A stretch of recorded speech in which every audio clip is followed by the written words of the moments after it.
What is up? What is up, guys? Welcome back to the Silver Surfers channel with another beautiful, very fun sharing item today that I wanted to share with you guys. So, in a prior video that I uploaded not too long ago, you can go ahead and look in the description below and see the link. But I talked about war posters, propaganda posters, United States Navy recruiting posters, and how I'm a big collector of those, of course. So please go ahead and watch that video if you guys haven't already, and just take a look to see what we have in store about the history of them and how they came about and what they're actually used for. But today I wanted to share with you my latest one that I picked up. This one also from World War I. And I'm gonna go ahead, again, bear with me on the camera skills here, folks, because it's not easy to film these as they are a massive piece of artwork. But anyways, I'll do my very best.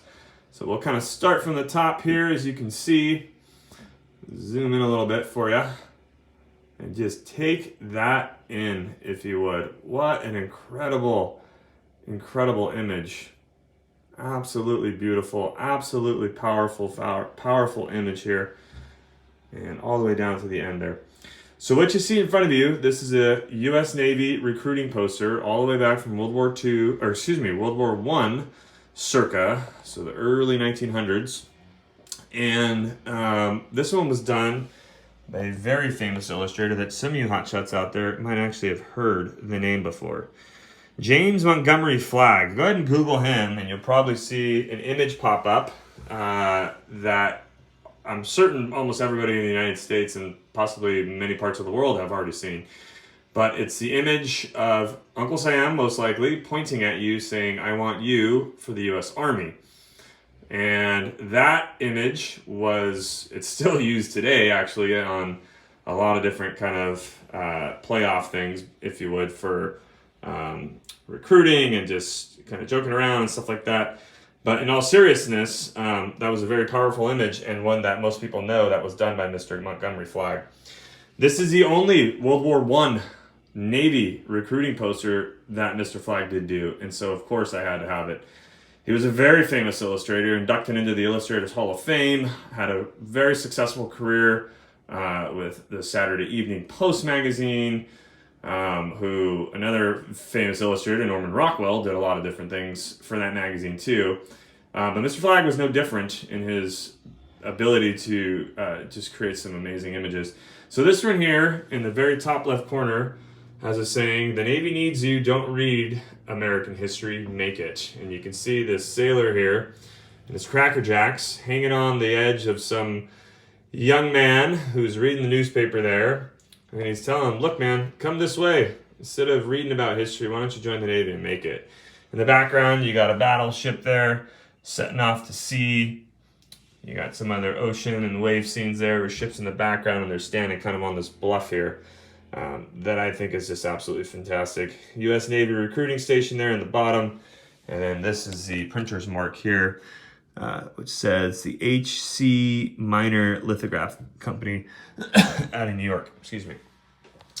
But what's really striking about this, I find, and super patriotic and beautiful, is the image of Lady Liberty in the background with the United States flag. Oh, excuse me. With the United States flag, she's holding a little sword in her other hand there, and just the look on her face is like, "Look, man, we need help. We need help for this war. Quit reading about it. Come help us." And I think it's a very powerful image. So again, these posters were slapped all along everywhere, pretty much, in libraries and in town and businesses and general stores, etc. During this time period. And this was the main mass means of communication amongst the American society at that time. You know, there was no Facebook. Television wasn't around. The radio was pretty scotch, and so it was basically newspapers, books, and posters that got the message out to the people. This poster itself it's in superb state of preservation here. It is linen backed as well.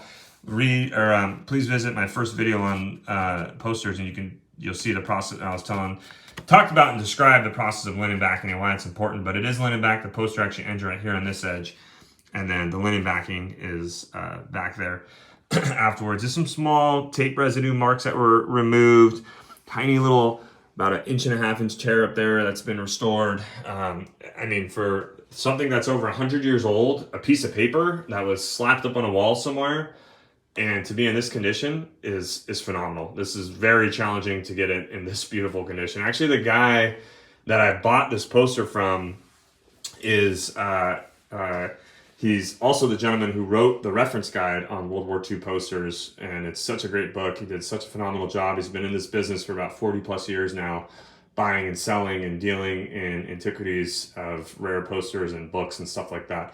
And so he even said this was probably the nicest one he's ever seen in his 40 years of doing this business. And so very happy to have owned it. It is not cheap, I can tell you that much. It is not going to be cheap to frame either, as this one too is the standard kind of poster size as the previous one I was talking about, which is 28 inches in width and about 41 inches in length. So just about 3 feet by 4 feet. It's a big sucker. And framing is not going to be cheap, I promise you that much. But it needs to get up on the walls inside my house because I'm in the Navy and I support it. So there you go. Anyways, until next time, I hope you guys enjoyed this. Please leave me a comment down below. Check out that first video on the poster that I posted in the past if you have not. And let me know what you guys think, if you like this or not. Until next time, Silver Surfer is out.